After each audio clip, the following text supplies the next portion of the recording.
Hey everybody, Jay Schlansky here from the Fifth Trooper Network. I just want to take a moment to thank you for checking out this show. Did you know that over at thefifthtrooper.com we have tons of other content, including blogs, other podcasts, all kinds of stuff. In addition, if you want access to exclusive content, you can join us on patreon.com/thefifthtrooper and join at any level and you'll get access to exclusive blog articles, access to our private Discord, and much more. So please check us out, and thank you so much for all your support.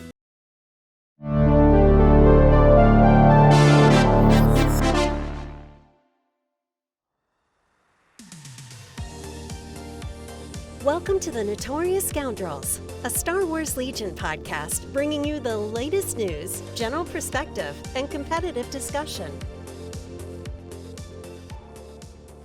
Hello and welcome back to the Notorious Scoundrels podcast. I'm here with Mike and Tim. What's up, gentlemen? Hey, hello. It's another Monday. We're back in action, ready to go. I don't feel terrible, so Awesome. A plus from me. Yep. And it did. Sorry, Tim. Go ahead. I've said I've recovered from my holiday of frolicking around the country. So it did snow in DC today, which was did. exciting.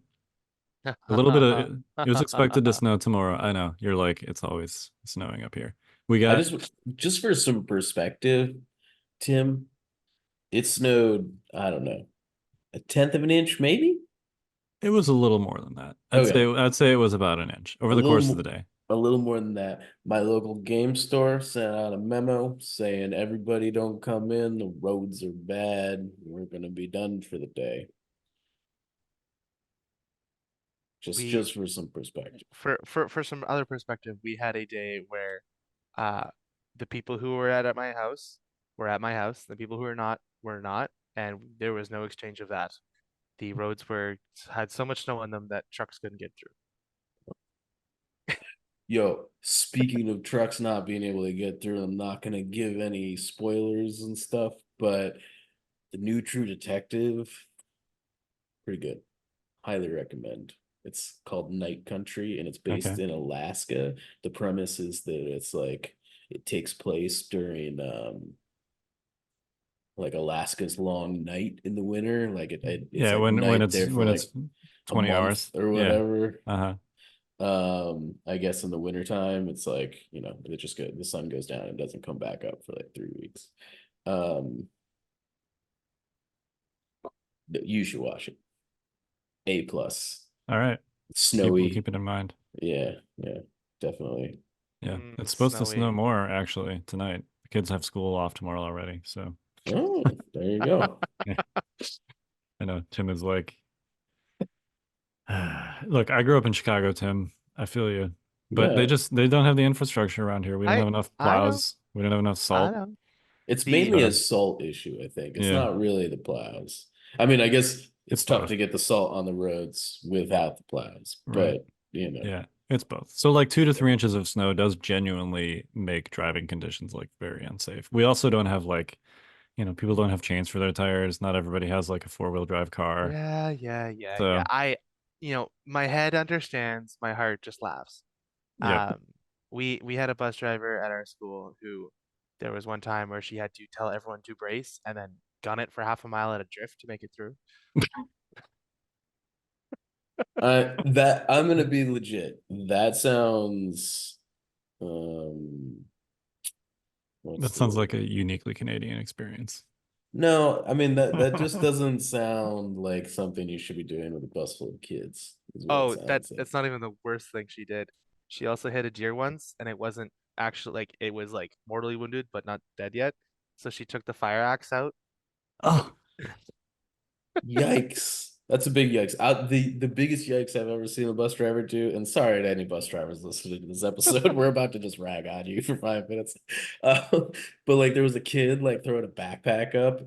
Like and it kept on like just going into the rearview mirror. Yeah. Right? like every I'm sure that would be annoying. Yeah. I'm sure it would be too. So the bus driver just like slams on the brake, puts it in park, grabs the kid's backpack, just like turns around and hurls it. And it's hilarious because as he hurls it straight down the aisle and it hits the fire extinguisher, which starts blasting everywhere. and and we had to evacuate the bus, so they had to bring us a new bus. That's pretty amazing. Yeah, it was awesome. Wow. All right. On that note, let's talk about some Legion. Yeah. I don't know if any bus drivers play Legion, but Oh, I'm sure there's a few. yeah, if you're out there, look, you guys got a tough job, and girls. You got to drive and deal with a bunch of shit kids. Yeah. I think my can do favorite it. bus driver story is there was like somebody actually hijacked a bus. This was down south somewhere, but they hijacked a bus. There were a lot of like younger elementary school kids on this bus, and the dude was armed. And after, I don't know exactly what the time period was, but it was not very long. He stopped the bus and he kicked all the kids off the bus. You know, like his initial plan was to take him hostage, but they were asking him so many questions that he would just got so annoyed that he stopped and kicked them all off. I'm just gonna try and sell the bus. Yeah. Cutting my losses. Yeah. It's like, I guess, especially the kindergartners, and I have kindergartners, so I can vouch. It's like, I mean, the questions are just rapid fire. It's as soon as you're done answering one, the next one is coming. And if there's 30 of them, you know. Yeah. I just can't, you know. I wish I had, like, kids, when the kids have a captive audience, they just will not stop. Yeah. I feel bad for people when I fly in planes. Usually they talk to us, but sometimes they talk to like the people next to them. And I wish I had a clicker for like every time they asked a question. Because it would be in the multiple hundreds on like merely an hour and a half to 2 hour flight. It's just literally like every 5 seconds. Click, click, click, click, click. All right. Anyway. Look, they don't know anything. It's the world, you know? Okay. Legion, right. So this weekend we have Las Vegas Open, which unfortunately none of us are going to. Nope. Womp womp.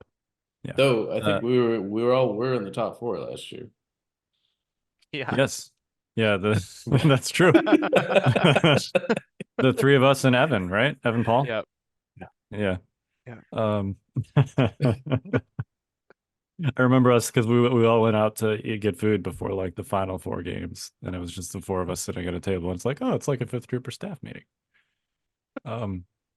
Yeah, so unfortunately none of us going this year. There are of course lots of other people going, so we wish you the best of luck. We can do some quick predictions. We can also plug the stream, which I believe is on the Yavin base. It is on Yavin base. You can find it. I believe it'll be live streamed on YouTube. I don't think the live stream is on Twitch anymore. So you can find him at David's link at youtube.com/ at Yavin base. Yeah, check it out. It'll be good. That's January 19th through the 21st. Yep, I'm excited. LVO kind of like, you know, the last hurrah, the big thing before Worlds. So hey, now, pretty sure I'm going to Cherokee. Okay, so that's fair. You temper yourself. We're East Coast pride these days, my man. Well, I mean, we're contractually obligated to not support the person running that one. It's Ryan. I love Ryan. Yeah. Ryan's cool. I like Ryan. I love Ryan, but danger zone, Tim. Danger zone. I said that poorly, but I it's the friendly podcast rivalries. Yeah, it's a Stabcast joke. That was a poorly made Stabcast joke, Tim. Yeah, you got to work on those. Well, you know, it's been a long friggin' day. All right. Anyway, LVO, biggest tournament on the West Coast.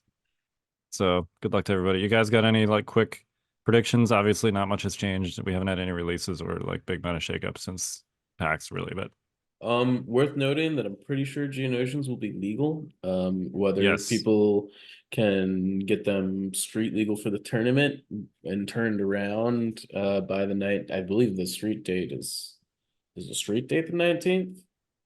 Technically, it's that Friday. Like I think it's that day. I think it is the 19th. Yeah. So unless people got them early and assembled and painted them, I suspect we won't be seeing any Geonosians. Or get proxy approval.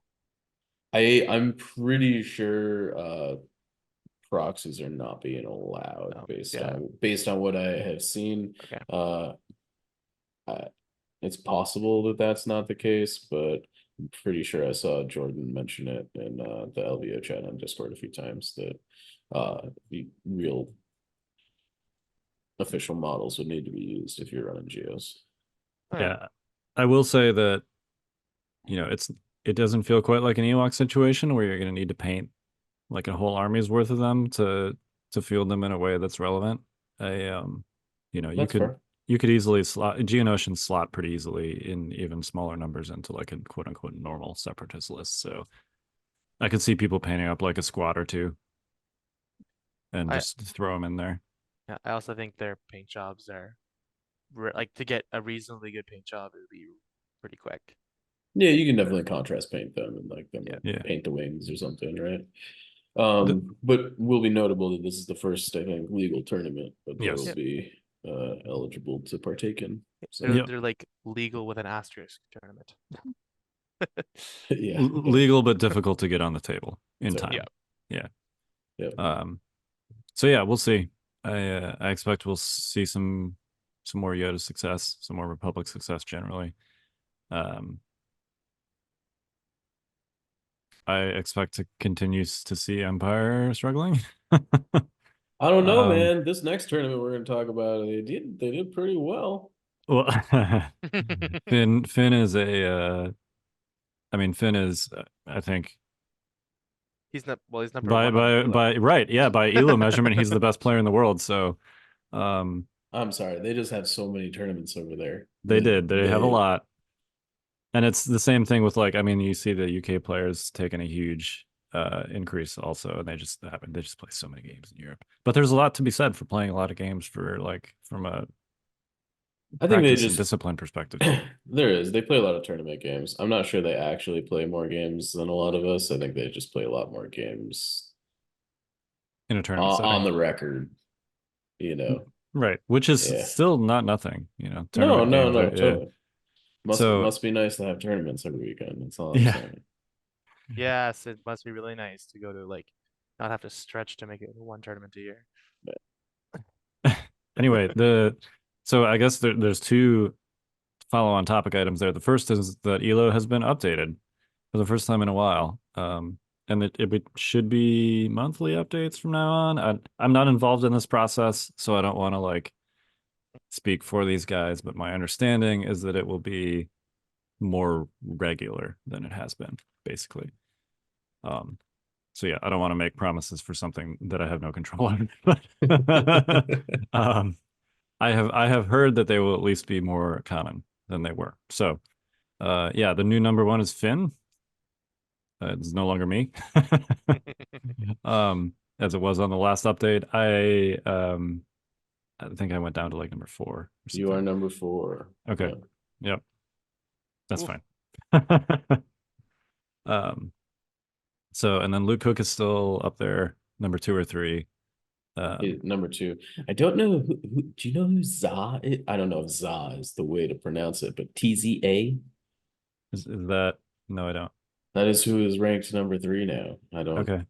Sorry if that's like I'm that name is unfamiliar to me. Well, listeners, if you know who that is, let us know because I'm curious. Because like I can pretty much go down the list of like 1 to 50 and like I know who like almost all of these people are, even internationally. Yeah. But that one I don't know. Yeah, Lila Claire made it all the way up to number 5, which is a pretty big increase from last time, I think. So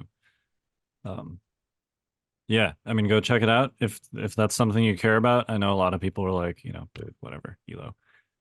But you know, it's just a fun side way to like, you know, rank people based on tournament results. But Yeah. yeah, so that is on our website, thefifthtrooper.com. You can find it under the tools dropdown, I think. Or you can just search Star Wars Legion Elo and you'll get the same place. So Yeah, it is in the tools dropdown. So yep.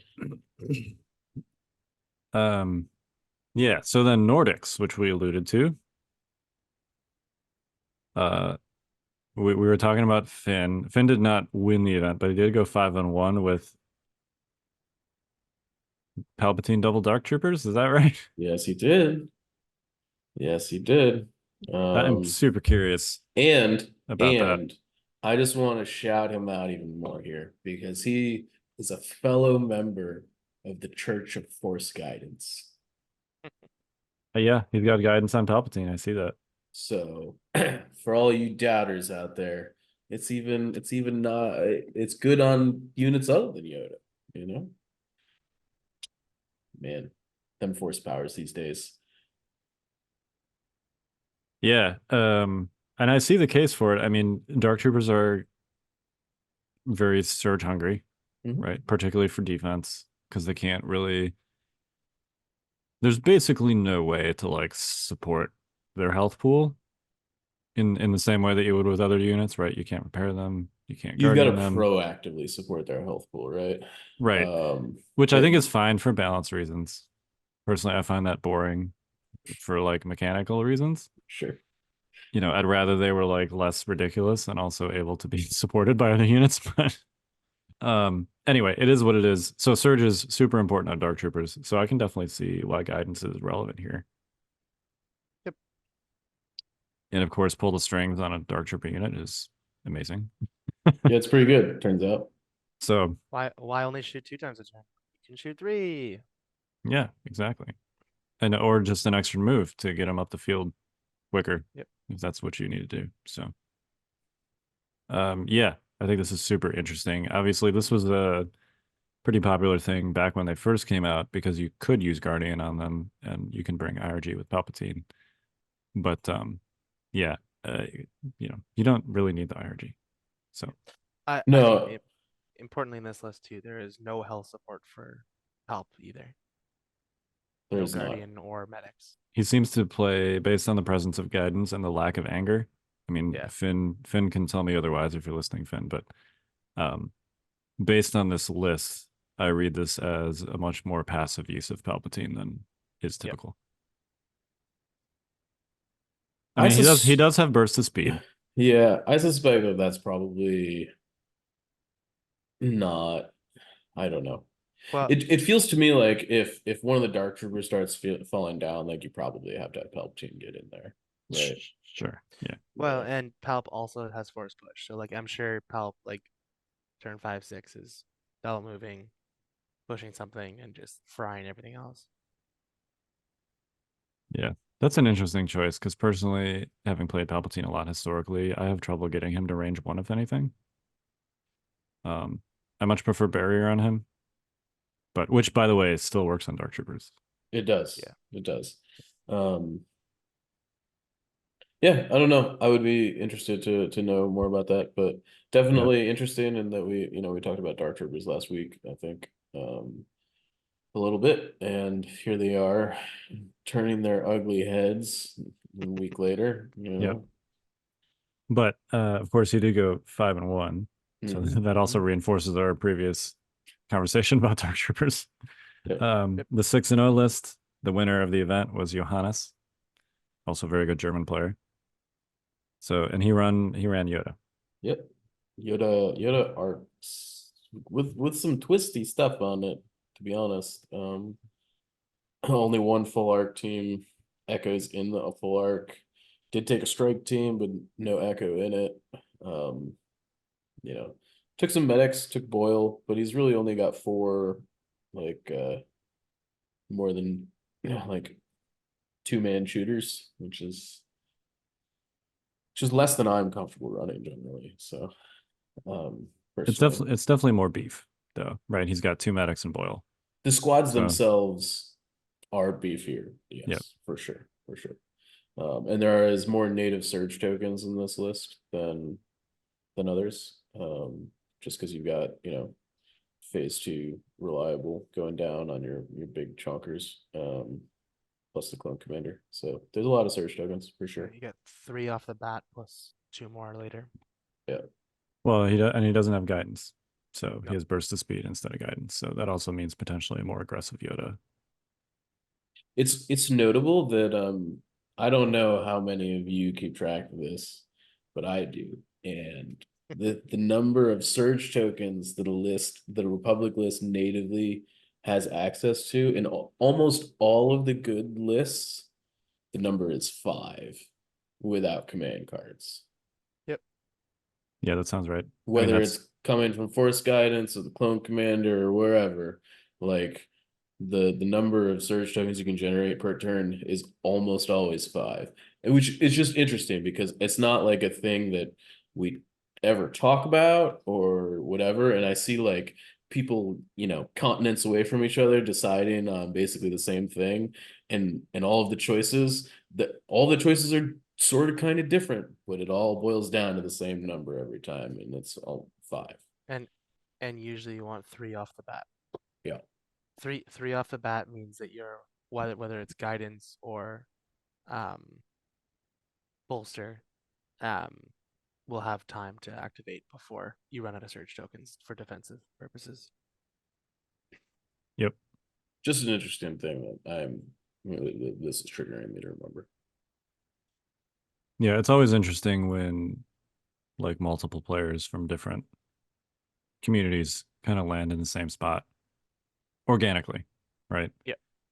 And this isn't a copy paste situation because this is frankly a very different list than like Super your version, Mike.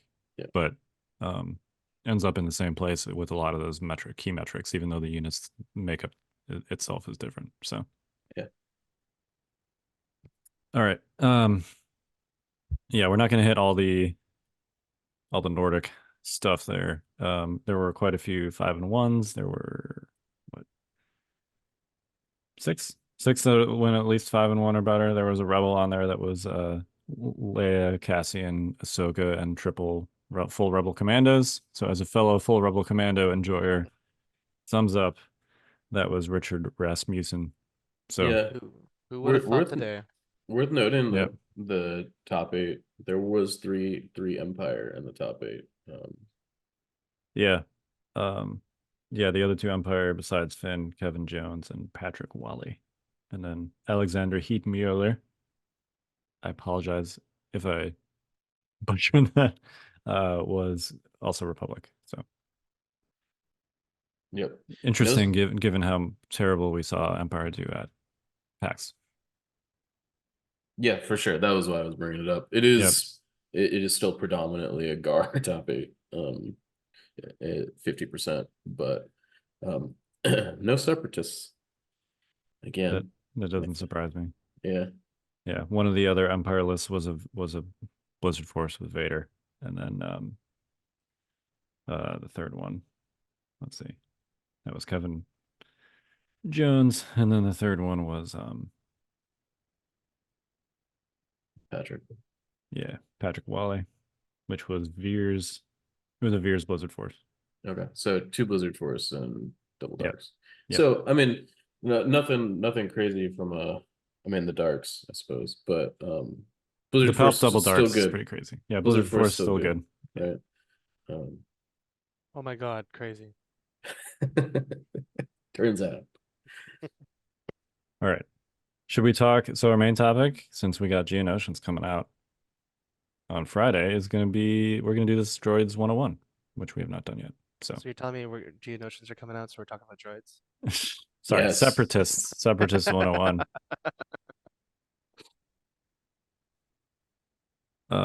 So similar to past episodes, we're gonna try not to make this like a tier list of units, though of course we're gonna end up kind of framing the conversation around the units that get most commonly used, because those are the units that are good and people bring to competitive events, which of course is our focus. So are we done? How long have you had that one like rattling around in there? That was it off the cuff. Okay. I don't think that's fair. I think Separatist has enough good units to make a good competitive list, but I mean, you can't tell me that like Magnus and Cad Bane are bad units. They're good units that unfortunately fall flat, I think, in the larger scope of the whole. But yeah. I mean, yeah, we'll see if Geonosians shake this up. Anyways, I, I didn't mean to bury us there. I just Open Droids 101 with a genre. Droids 101. Don't play droids. the Well, thanks for joining us today. I'm Mike. the Yeah. the big reality right now is that with Republic being ascendant, Republic kind of hunts droids because Republic can throw a lot of dice, which is how you deal with a lot of droids, and also the like quality of shooting that Separatists put out. You know, not a ton of Pierce, uh, not a ton of really good quality shooting. It's a lot of like, throw a bunch of stuff at the wall and see what sticks. And that just doesn't really work against the current like meta Garless in general. So I think where I'd like to start with this Okay. is to talk about what I think people should be doing that I don't see people doing. Okay. That's Because I think that that's like a big one of the, look, we're not all knowing, but I definitely like I look at tournament results and Separatists are like not doing great, but they're not like bad enough to be like I'm just sorry. I'm scrolling down the list in this Nordic tournament trying to find a Separatist player. Um and I'm like at 30 and still sorry, 24th. 24th is the first one. The best record for Separatist player is like 3-3. And that's not good. it's not good. And I don't think it's representative, to be very clear. And I don't think they're great, but I do think people are not leaning into the things that they do well right now. I think the things that they do well right now are operating in the range 4 critical band. That is where they want to be. Yep. That means you're taking the range 4 B1 crit gun that's like red white crit 1. I forget the name of it. They're all E something. I think it's like It's the E5S. E5S. You should have, if you're running without Geonosians. Let's talk for a minute without Geonosians. Yep. You should be running 6 of those. B2s are not good enough to make the cut the mustard at the moment. Nor are B1 heavies besides that one. Correct. Yeah. Yeah. I think that there in some metas you can make an argument for the rocket, but overall I think the crit gun is where you want to be. Like I see a one of rocket on your like uplink squad or something. And then you want to support that with things like Bosk, range 4 critical magna guard, With the rocket. with the rocket. Yep. Things that can lean into that. That's where you're gonna win your games, is firing at range 4 with those critical shots and being able to ice a bunch of things through defenses. Are there some lists that you're gonna have a really hard time into, like outmaneuver, like Shadow Collect? The issue is, and this is I think kind of what it boils down to, is that like that list sort of gets hard countered by like Shadow Collective Pike gun lines. Like it literally can't do any damage to it. But I think against everything else, it's very good. It's excellent. I think some of my hardest matchups is Yoda. Playing Yoda lately has been against range 4 Separatist gun lines playing Bosk.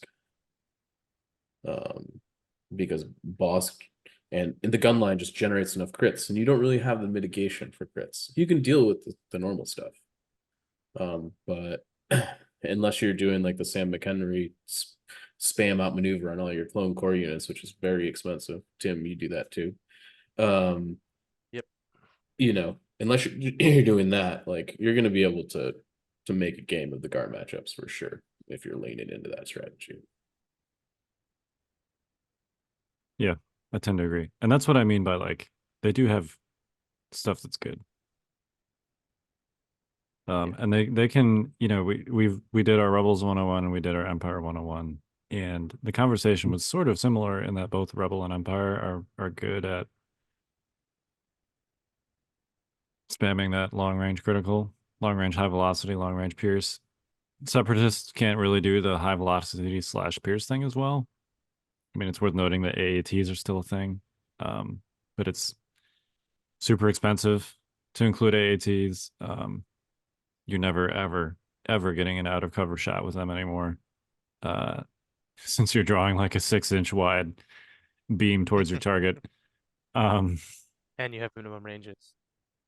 and you have minimum ranges. So it's not like you can just touch the cover and then, Yeah. take like a 1-inch point blank shot on the thing.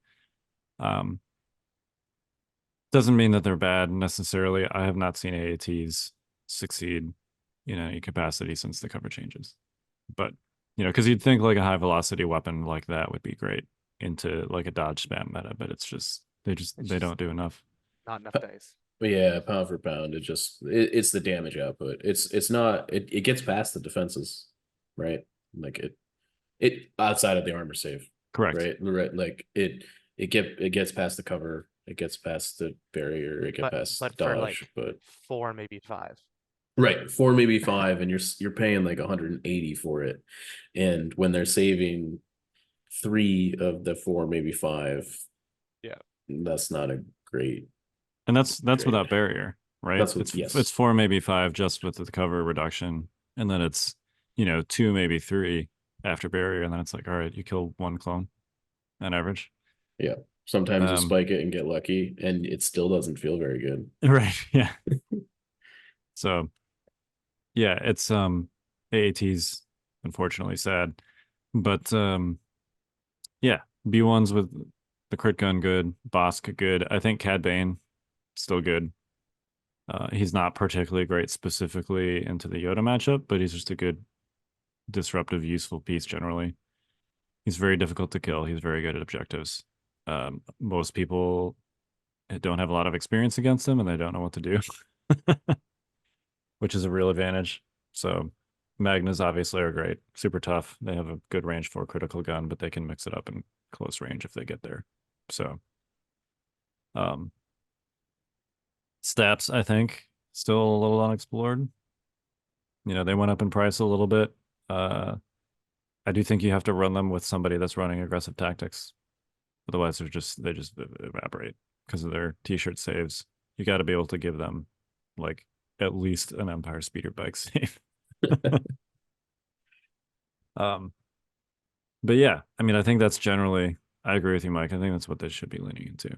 But if we're not talking about Geonosians, I think potentially shake it up a lot. But They definitely shake up the versatility of what you can be doing. I think it's unclear on whether they're like good enough, or what exactly they're bringing to the faction, and in what ways you should be taking them. But I do think that if we're not talking about Geonosians, lean into the range 4 stuff. You're not going to win the range 3 gunfights. It's just not a thing. Your B1s are going to die because that's what they're good at. Or your B2s if you can have. Right. Yeah. Both of them are going to die. Yes. Everything's going to die. Everything is gonna die. White save, yeah, the like t-shirt white saves are in a rough spot with volume of dice. I mean, how do you guys feel about spider droids? Are they too expensive these days? There's a lot of dodges around. There are. Yeah, I don't know if it's a cost issue so much as just as like their weapons are not effective into what you need them to be. Issue. Clearly, like, I mean, particularly the ion gun is still very good into a lot of matchups. Like any situation where your opponent has vehicles or droids that are important, you're going to be like super happy to have those. Still pretty good into just generally as a weapon into things that don't have a lot of dodges. But the scariest stuff right now in the meta has dodges. So, I could actually see them like naked because they do block line of sight now. Of course, you can do that with the Droidicus too. But just naked, if your opponent shoots them, you do the self-destruct thing, which I have really not seen people using. Which is very, very good if you get it off. Yeah. It's such a narrow band of when you can do it is the problem. Yeah, no, that's fair. Which I think is a good thing because it is like a devastatingly powerful attack. Oh yeah, So, if you get hit with that, if you get like your entire army hit with that, you should lose the game generally. yeah. You could make a case for him naked, I guess, or with flamethrowers. if you're running a super aggro list where you want to like hide behind them and run up. But generally speaking, yeah, I don't know. If I'm choosing a separatist support unit to run, it stabs. Yep. That's fair. I know we said we were going to tier list separatist units, but I think we just kind of did. Well, We so always do. We're framing the conversation. Dooku and Ventress, I think already kind of severely hurt by the choke, mostly the choke, but also the deflect nerf. And then with Inquisitors shortly becoming a thing, they're just going to be like totally irrelevant, in my opinion. Yep. But I think that those things are true. I also think that with the Separatist army really not wanting to move to close engagement ranges ever, it makes it difficult to screen your force users in a way that is effective. Like, you know, they Dooku, Asajj, Maul, they don't do anything supportive. Like literal zero. I mean, I guess you can put like force barrier on Dooku, I guess, but Oh, great. so What are you bearing? It's worth it. right, you're like bearing a B1. Like, good job. Your 200-point unit saved a 5-point model. Woohoo. Um, so they kind of have to be mixing it up. But in order to mix it up, like you gotta like generate some tempo often to get them in there. And the separatists are more, they feel a little bit more like responding to the situation as opposed to starting it these days, I think. I mean, one of their big strengths, we can let's parlay this into overall strengths and weaknesses, is generally perfect order control or close to it. Yeah. You should be building your separatist list, and again, Geonosians could be an Geonosians exception to aside. this, but generally, and I think they may even follow this rule to some degree, which we can get into. But generally speaking, you should be setting up your list to have very close to perfect order control. You do that primarily by taking a lot of B1s as your core, because coordinate gets you like 90% of the way there. Yep. You need to make sure you have a plan to kick that off every turn. So if you've got like a bounty hunter that has, bounty hunter cards that you want to play, and you're not talking about Cad Bane with the comms relay, you're going to need some kind of direct or an uplink or something like that. You need to make sure based on your token count that like when that chain is kicked off, that once you're done giving out all your orders, that your bag is pretty lean or has just one token type in it. Or two of you got improv. Right. If you got improv, you can kind of like hack the bag system a little bit. You see that a lot with like Cad Bane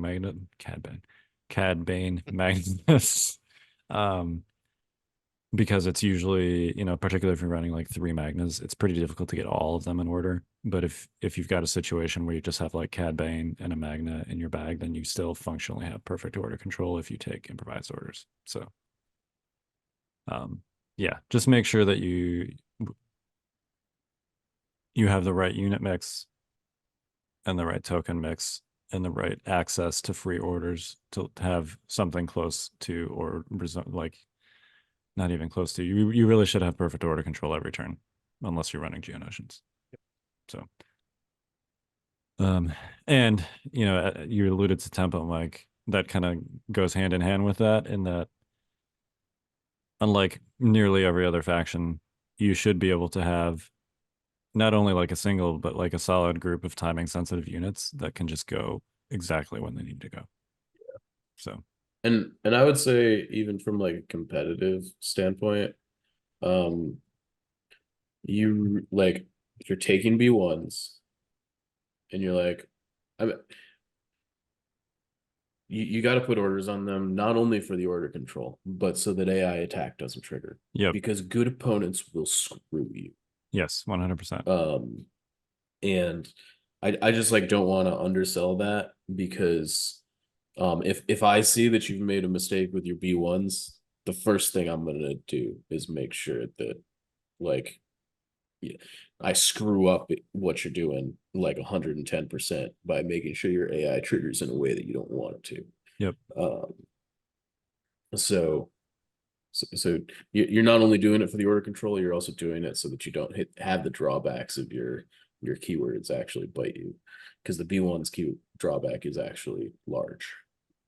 It's very large. Yeah. And I know people are like, well, they have perfect order control, so it never triggers. But you need to, it is a drawback to have to build in to both your list construction, but also like your positioning and stuff, build in the fact that you need to be able to chain all those orders every turn. It places a lot of restrictions on how you can build your list and how you can move around after the game starts. I think that's an important call out, because one of the first things I do when I'm playing against Separatists is I look for like a B1 squad in the chain that is clearly the only B1 squad that can spread orders like over a channel. And if I remove it, like after you're kind of unable to do anything about it, all of a sudden it does one of two things. It dictates like which command cards you can play next turn, which often means that you can't play a 1-pip because you're like kind of struggling for order control, and you got to like start 2 chains as opposed to 1, so you got to play like, a 2 or a 3, or you're playing a 1-pip and a bunch of your stuff's going to be on AI. Both scenarios, which are good for your opponent, right? Yeah. So And go ahead. yeah, the counter to that as a Separatist player is to do with your B1s what I like to call honeycombing, which basically means that like the easiest way to think of it is you want to have like 2 lines of B1s, but basically using cohesion, because it's important to remember that pretty much all measuring in Legion is done from mini to mini and not from unit leader to mini or unit leader to unit leader, except for attacks, which of course is the most common thing that you measure range for, which is why it's like this misconception. Yeah. But I've seen people have this misunderstanding that like measuring range is always from unit leader, but it's actually not, except for attacking. But that's important for coordinate because you can use cohesion to spread out your dudes. But by honeycombing, I mean, but you basically make it so that like there's a lot of overlap between your units, and if one unit gets eliminated, it doesn't break your chain. You're building in redundancy, right? Yep. 1 is none, 2 is 1. Yeah. If you only have 1 unit that is your cornerstone, well, you don't have a cornerstone. Yeah. Yep. And that just means positionally, when you're thinking about how you're going to approach the table, how you're going to approach your objectives, etc., you need to kind of understand that like you're not going to be able to really split up your core chain of units. It's definitely easier with the new climb rules because B1s can go over stuff more easily, whereas previously, like if you had like a building or something in the middle of your chain, you'd be like, all right, which side of this building am I going to have to walk around? Right. And you don't have much choice in the matter. Like you gotta whatever you go with, you're stuck with. Right. But it's still something you have to sort of keep in mind is that, you're not going to be like flanking or doing a bunch of different things with your B1s. Like your B1s are going to be collectively, and this is on theme for the faction, but your B1s are going to be collectively like one ginormous unit that kind of does one thing, whatever that one thing is. So, that doesn't mean you should move them in a blob. You can still kind of utilize like a line, but your line has to be still kind of tight. So, yeah. So the primary strength, obviously, order control. We kind of mentioned some in-hand weaknesses there being AI. You should, like Mike said, avoid that ever happening, ever, especially AI attack. AI attack is uniquely bad. The other ones are still like pretty bad. There are some like AI moves that are They're inconvenient. I would describe them as inconvenient. They're generally like, this is suboptimal, but I can make it work. When the AI attack goes off and your opponent has set it up so that you only can see one model in the unit you're shooting at, or you can only shoot with like just your leader.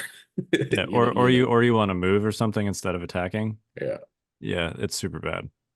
You can quite very easily lose a game on AI attack if you need to double move something to get it on a point or whatever. Yep. My favorite one is when people use B1s as a do not ever use B1s as a hostage if you cannot get them in order on the first turn. Yeah. It's so bad. Yeah, no, don't ever do it. It's so bad. And bear in mind that your opponent is going to get to place and cohere that unit for purposes of like attempting to get them in order. So, if you got an uplink unit, use that. If you got some B2s with a T series, use that. Try and avoid using like vanilla B1s for a hostage unit unless you're sure that the deployment is going to allow you to give them an order on the first turn. And on the subject of like uplink units and things that are giving you your free orders, you really need to make an effort to protect them. That's like that Yeah. should be something you're doing. Whether it's a T series standing behind a wall in your deployment zone all game, um, or it's your B1 squad with the HQ uplink, which is possibly even more fragile because a lot of times you feel like you need it out there contributing to the fight. Like you need to make sure that you're protecting those units. Um, they need to be like the farthest things back. You need to be able to punish your opponent for going at them because those are the first units they're going to go after. If they can get to them, they're going to kill them. Yep. And generally, I know this sounds weird because they're so cheap, but you need to try and protect your B1s. B1s are important and relevant. If you don't maintain your activation count, the perfect order control becomes a lot less effective, Yep. right?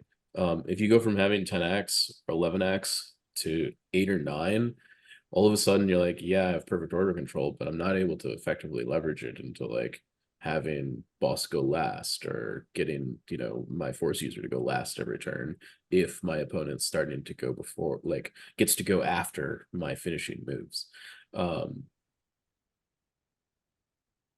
It's So also yeah. massively different to enter the late game with 3 and 4 man B1 squads than 7 or 8, or like sorry 6 or 7 man B1 squads. Because like if you enter like turn 6 in key positions with like healthy B1 squads, not many armies can actually at that point knock them off the table because there's just not enough dice left. But if they're all 3 or 4 wounds, whatever, well, most armies have units that can knock that off the table at the end of the game. I mean, 3 or 4 man units means I'm split firing to kill Yeah. multiple units in one shot. Like seriously, Yeah. like I I think in my last game against Cirillo, I took a full arc squad and I deleted like 2 B1 acts and 1 activation because I split fired and fire supported one of the split fires, and it just like, I took 8 dice from the arcs at like range 2 and they killed one, and then I took the sniper and a fire support and killed the other squad, and it's just like keeping bodies in those squads is important. Otherwise, you can kind of clip them very easily in the later stages of the game for kind of free. Yeah, killing 3 to 4 B1s in one shot, even if you're not talking about fire supports and or It's arcs, it's still like very easily doable. yeah. Oh yeah. And particularly because there's a lot of sharpshooter running around right now. Yep. Like not arcs aside, like people are running full commandos, like there's a lot of heroes out there with sharpshooter right now. Full commandos will pick up a 4-man B1 squad, like Oh yeah. because you're not getting cover from suppression. So Yeah. and I do think, as an aside, you do need to figure out kind of have a game plan for your cover situation these days. Unlike I think a lot of the other factions, the Separatists, I think, maybe have been hurt by the cover rules perhaps the most. Yeah. Because 100%. there's more light cover on a lot of these boards now. And light cover for them is like uniquely bad because that light cover for everybody else is light cover plus a suppression. Now it's heavy, but for droids it's still light cover, right? And so sharpshooter is just kind of like eating through it. Yeah. So you need to make sure that you know which ones are heavy cover, and I would recommend sticking towards pick one to fight around, if at all possible. Yeah. Now you definitely can utilize a single piece of cover much more easily with like multiple large units of B1s than you used to be able to. But yeah, just keep in mind those cover types. Yeah, pick like if there's a couple barricades on the table, if there's like a decent sized heavy cover line of sight blocker that has like sticky out bits, Yep. that you can clip with your bases, pick that. Use that as like this is the area where my B1s are gonna go.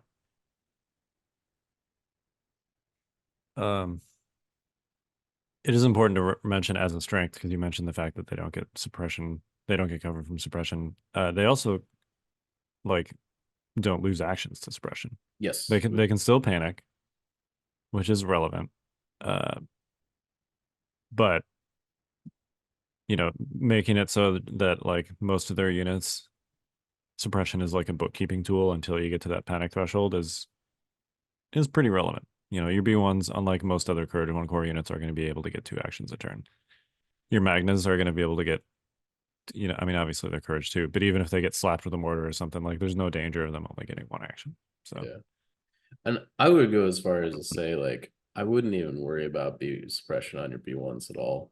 If they have 4 suppression tokens, they're dead. that's true. Yeah. So like I would, you know, if they're panicking at that point, that's a bonus. Like, you know, Hey, these guys are still alive. They're Yes. still there. You know, so, but yeah, I mean, and to go back to your point, Tim, about keeping them kind of in larger bodies at the end game, like that's part of the reason why, right? Like, so you can mass a KP or breakthrough late in the game and just like double move turn 5 and turn 6 if you have to. Obviously, you'd probably like to only do that on turn 6. Into a situation where like your opponent can't actually slow you down because you're able to just kind of force your way onto KPs. Yeah, Droid's sort of uniquely good at breakthrough for that reason. And generally speaking, objectives where you have to move, even if they're just a bunch of trooper units. So, you know, I will say as separatists, you definitely have to think about the objective deck and your battle cards. I think more so than, you know, there are a lot of like Empire and Republic lists in particular where they can just kind of go straight to 800 and be like, whatever, I don't care about the battle cards. I think that's true of separatists. There are certain conditions that are super good for you that you want, like fortified positions. Yep. And then generally speaking, there are objectives that you really don't want, like hostage. I can't think of a single like reasonably good droid list that is good at hostage. I mean, I don't know. Like I played like Dooku Maul, but that's kind of a different animal. Sure, but I mean, we're talking about stuff that, you, like, generally speaking, you want to be taking. Yes, If you're running Dooku Maul, then yeah, you probably want hostage in your deck. But that's also a situation where you're probably going to try and be running an objective skew that favors the fact that you have Dooku and Maul, which is going to be like recover hostage. 100%. So I do think that it's worth noting that like you can play recover specifically if you've got like Cad Bane, like you got to be, or even a Geonosian unit. Or even a Geonosian unit. Are we turning Geonosians on right now? Yeah, let's turn Geonosians on. Yeah. So before you had mentioned that Geonosians, you still want perfect order control. Can you talk more about that? Yeah. I mean, Geonosians are super fast, but they're also still range 2. And keeping in theme with the faction, they're made of peanut brittle. They have no special defensive tech. They have white saves, and they have, unlike B1s, they have a low model count as well. So, you know, they're like on a for cost basis, they're like even more fragile than B1s are when they get shot. So that means that even though they're core units, they are extremely timing sensitive. And there are multiple paths to perfect or close to perfect order control. Clearly, the biggest one is to just like give everything orders with a coordinate chain. Geonosians can do that on the Poggle's 2-pip turn, but like the other 5 turns, you're going to need a plan to do what is referred to as reverse sorting, which basically means that like you put 1 or maybe 2 token types in your bag, and then even if you only have a handful of orders on the table, those handful of orders are like to things that are not those other token types. So an example of this would be like a Geonosian list with steps, where you give the orders to the steps, whether you do it with an uplink on one of the steps, whether you do it with a card or direct or whatever. You give the order to the steps coordinate to each other. Maybe you give a card order to like your commander, whether that's a super tactical droid or Poggle or whoever, and then, you know, that's 4 orders out. If you've got 6 Geonosians, that's the rest of your list. Then all you've got in your bag is core tokens, and those are your Geonosians. So Um, they are. I think we'll see. It's going to depend on how good Death from Above ends up being, like how they word that. Um, but Geonosians appear to be extremely timing sensitive, and that's unusual for a core unit. I would say it's extremely unique for a core unit. You could make an argument for like B2s, but B2s are at least like reasonably durable compared to these guys. So They can chunk a couple hits before you feel terrible about like if your opponent gets a hold of a Geo unit, it's gonna die or it's mostly gonna die, right? Um, and its effectiveness will definitely be shot. yeah, even if you only lose like half the unit, that's still a significant blow to your ability to like actually do damage. Yeah. So, yeah, you're still going to need a plan. I think, like if you're spamming Geonosians, you're going to need a plan to make sure that you have reasonable control over when they're going. If you're not spamming Geonosians, like if you just have 1 to 2 in your list, say for recover supplies, you have to kind of like keep in mind how that's going to muddy your order control and your plan for the rest of your list. You're probably going to want improvised orders in there. You might have to take 1 less Magna Guard or Cad Bane or whatever else would otherwise be in your bag. So, because you're going to have core units in your bag, which is unusual for Separatist players. It's I think they could be great. I think they could be worth that drawback. But we'll see. We'll see how Death from Above comes out. We'll see how people use them. I don't want to like immediately dismiss or crown them as amazing until we see them in action a little more. But one thing is clear to me, and it's that they're going to be very time insensitive. So Very. And they're also going to the first couple months of them could also not be indicative of their long-term stasis in the game. Because I think they're also like first time you get like an army of triple movers against you, you're not going to know what to do against it. yes, Right. Just as Ewoks had some like really big initial success and now kind of like evened out to like, you can do some things with them, but like you don't surprise people in the same way. I think Geos are gonna have their moment of surprise and then we'll see what they're actually made of.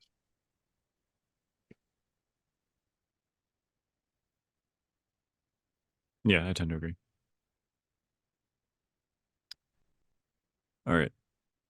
Any further thoughts on like general Separatist tips? yes, 100%.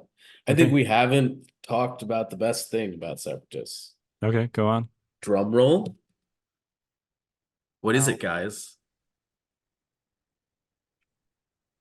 I'll give you a hint. Okay. It ends in droids. Droids.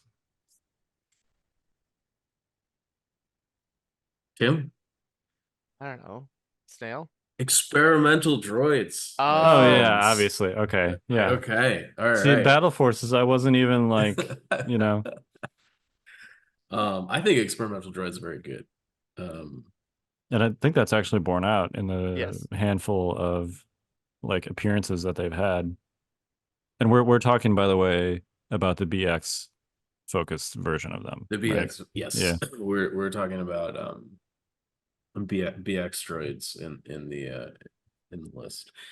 Basically you're utilizing the battle force mechanics to turn BX shots into like range 5 4 die Missiles. firing platforms. Often there's a bunch of other things you can do with it that makes it very flexible. But I think it's a very unique way to run droids. I think it still leans into the range game. I don't think Yes. that's a coincidence. It's the fact that it's really based around a bunch of range 5 shooters. It's not by chance. So you definitely still need to be leading into that. Like don't lead into like the prototype Magna stuff. That's a trap. They're bad. Snail is even worse. Yeah. It's funny because like that seems what the Battle Force is supposed to be about, but whatever. So, but yeah, no, I think experimental droids is really a good place to be. I recommend messing around with it. I've seen a bunch of people messing around with droidecas even. All of a sudden Yep. droidecas firing 8 dice as opposed to 6. That's a big deal, and you can like feed the main tokens and stuff. Just make sure you build them tall enough to actually hit a trooper silhouette height so that they can Yes, block line of sight. absolutely. But modeling for advantage is a no-no.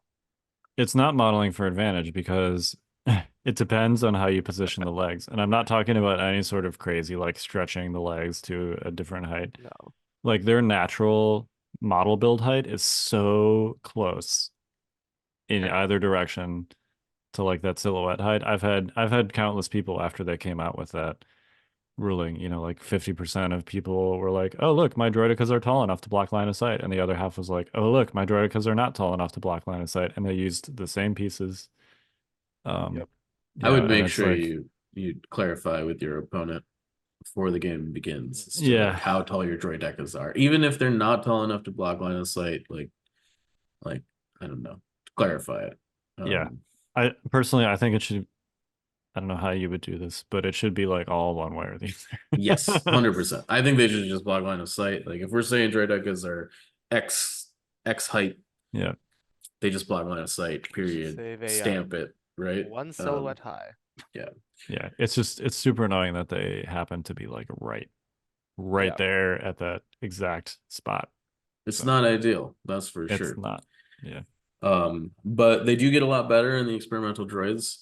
Yep. So recommend checking that out. You can all of a sudden like speed 2 move them and then shoot, while not entering wheel mode and stuff like that, which makes them significantly more flexible as a combat. Just kind of like initiating fights and engagements and things of that nature. I do wonder with the decas how much Yeah. of it is the fact that there's just like nothing better to put in that slot in an experimental droid list. I think that that's a big part of it. I'm not saying that it's like they're the like end all be all. Like the BX droids are definitely the thing that's making that list kind of hum, right? Yeah. But I'm gonna be honest, like droideca pools that are chucking 8 dice all of a sudden feel a lot more threatening. Like it's not nothing, you know. Yeah. You check 2 dice on any die pool, right? Like the BX full pool at range 3 all of a sudden is like 12 dice. You know? I mean, imagine that concept with like Rebel or Empire snipers. It'd be bonkers, It's so much fun. Boba does it. It's so much right? fun. But he only does 1 dice though, and just for 1 turn. I know. Yeah. And it's great. Right? And that's the thing. So yeah, I would recommend people check it out. If you're having trouble with droids, that's kind of like I'm presently building an experimental droids army slowly but surely. So you'll have them done right when they get nerfed. I don't it's I don't not think like they don't need it's to be not nerfed. yeah, this is not Yeah. something that's gonna be nerfed, at least in the present meta. I'm just feeling sassy tonight. Ah, that's fair. Um I there's think if really anything, it could yeah, get buffed sort of by accident in that like several of the units in that battle force, up to and including, I think, BX droids, are like not great under normal circumstances. yeah, 100%. Dekas Yep. being the other clear example. Um, so yeah, I think it B2s, you can take B2s in that. Yeah, I wouldn't necessarily expect like the special Magnus or the special Snail to get buffed, but it could become sort of better by accident if Separatists just get like a general glow up. totally. 100% agree. I'm not sure what that glow up possibly could be at this point, but but we'll see. I have some ideas, but Yeah, this is not okay. a It's not a bunker. glow up podcast. Yeah, Okay, all right. Maybe that'll be next week. there you go. How do you fix separatists? Yeah. All right. Well, any further thoughts? Nope. Well, I think try Geonosians. Yep. I would say, you know, keep trying things. I think separatists have a lot of unexplored room in them still. you know, I think I think continuing past Worlds, we'll probably see another like points rebalancing and stuff. Like they will, the road will turn on this, and until then, play the Rage 4 stuff and see what happens. Yep, I agree. Have Bosk's fun. still good. Bosk isn't good, Kyle. He's great. Okay, yep. Boosk. Bosk is like maybe, dare I say, the best character in the game. That's a I think you could make the case that he's the best bounty hunter in the current environment, easily. I don't know that I would. I think that's a much more fraught debate to say that he's the best character in the game, but 105 points, man. it's good. It's a Pretty it's a good. bargain, in my It's- opinion, for what you're getting. Shall we call it the Inquisitor price point? We almost made it the whole episode. I don't know. I think there are some situations where I'd still rather have Bosk. That's what I'm saying. well at range 4, yes. I mean, you could take all three, and it wouldn't be that expensive.